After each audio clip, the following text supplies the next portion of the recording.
Hello माँ, मैं राजू बोल रहा हूँ। कैसी हो माँ?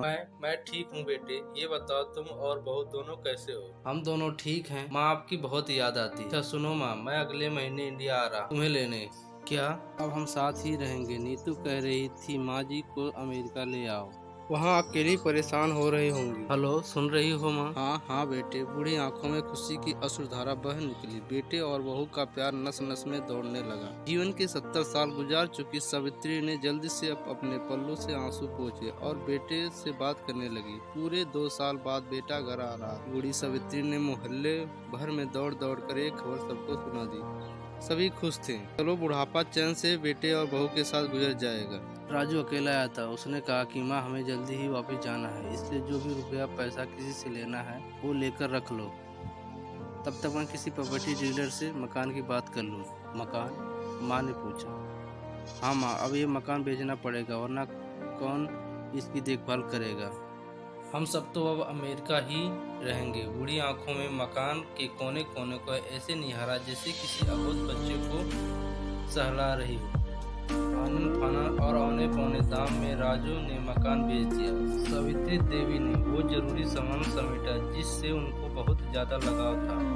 राजू टैक्सी में आ चुका था। एयरपोर्ट पहुंचकर राजू ने कहा, माँ तुम यहाँ बैठो, मैं अंदर जाकर सामान की जांच और बोर्डिंग और वीजा का काम निपटा लेता हूँ। ठीक है बेटा। सावित्री देवी वहीं पास की कुर्सी पर बैठ गई। काफी समय बीत चुका था।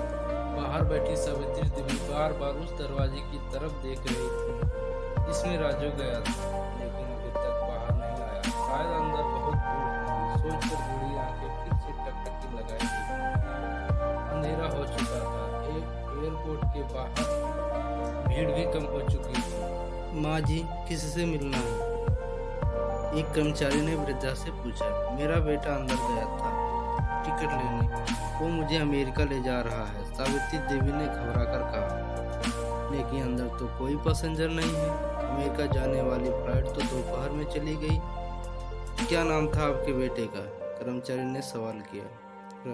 राजू। सावित्री के चेहरे पे चिंता की लकीर उभर आई। कर्मचारी अंदर गया और कुछ देर बाद बाहर आकर बोला, माँ जी आपका बेटा राजू तो अमेरिका जाने वाली फ्लाइट से कब का जा चुका है। क्या? वृद्धा की आंखों से आंसुओं का सैलाब फूट पड़ा। बूढ़ी माँ का रोम रोम कांप उठा। किसी तरह वापस घर पहुंची जो अब बिक चुका था। रात में घर के बाहर चबूतरे पर सो गई। सुबह हुई तो दयालु मकान मालिक ने एक कमरा रहने को दे दिया। पति की पेंशन से घर का किराया और खाने का काम चलने लगा। समय गुजरने लगा। एक दिन मकान मालिक ने वृद्ध से पूछा, माँ जी क्यों नहीं आप अपने किसी रिश्तेदार के यहाँ चली जाए? अब आपकी उम्र भी बहुत हो गई, अकेली कब तक रह पाएंगे? आज चली तो जाऊं, लेकिन कल को मेरा बेटा आए तो यहाँ फिर कौन उसका ख्याल रखेगा? आंखों से आंसू आने लग गए दोस्तों।